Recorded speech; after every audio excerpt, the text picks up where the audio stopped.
Avant de commencer, je précise que cette vidéo n'est pas faite pour inciter à la haine ou à l'acharnement, c'est juste une vidéo à titre informatif. Vous êtes donc priés, de rester poli et courtois dans les commentaires. N'hésitez pas à liker la vidéo si elle vous plaît, et à vous abonner à la chaîne pour la soutenir. On commence.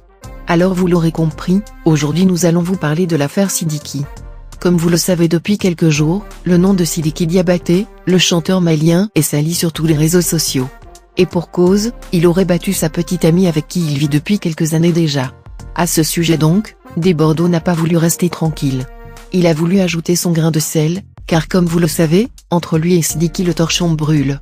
Ayant donc pris la parole sur sa page Facebook, il a tenu à recadrer Sidiki Diabaté en ces termes: je dis stop.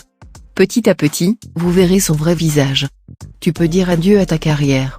Tu ne seras plus la bienvenue en Côte d'Ivoire. On ne s'attaque pas à une femme. Yako à toutes les femmes du monde. Le karma existe et il va le payer, ce sorcier de Sidiki Diabaté. Quand j'essaie d'ouvrir les yeux des gens, on me traite de fou. Allons seulement, Dieu est en train de faire mon palabre. Si c'était ma sœur ivoirienne, et Dieu, tu allais voir. Puis d'ajouter, PS, si Sidiki Diabaté, si c'est vrai, alors tu es une ordure de première classe. Telles sont donc les paroles de Desbordeaux à l'endroit de Sidiki Diabaté. Pour rappel, depuis quelques jours des pages maliennes mettent à nu une supposée violence du talentueux musicien Sidiki Diabaté sur ses copines.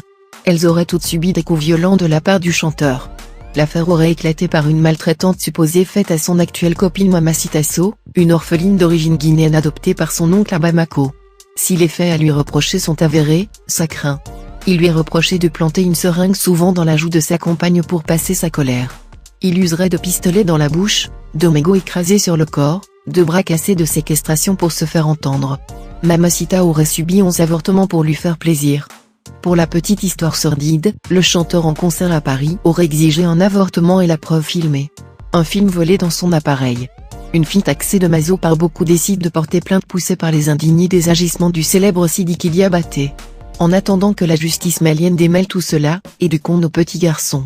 Faisons comprendre à nos garçons qu'en toute fille, se trouve sa mère, sa sœur, sa tante, sa grand-mère. Ces femmes à qui ils accordent leur affection indéfectible. Apprenons en Afrique à prendre en charge les maladies mentales dans leur complexité. Apprenons à comprendre que l'enfant reproduira systématiquement ce qu'il aura vu en son père. La violence sur une femme devient normale pour lui si sa mère soumise était le punching ball de son père.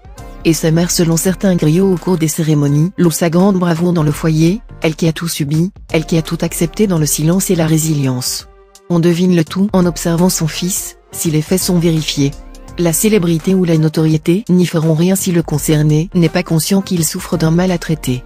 Les amis, c'est tout pour cette vidéo, j'espère qu'elle vous a appris beaucoup de choses. N'oubliez donc pas de mettre en commentaire vos avis, pour nous dire ce que vous en pensez de la situation.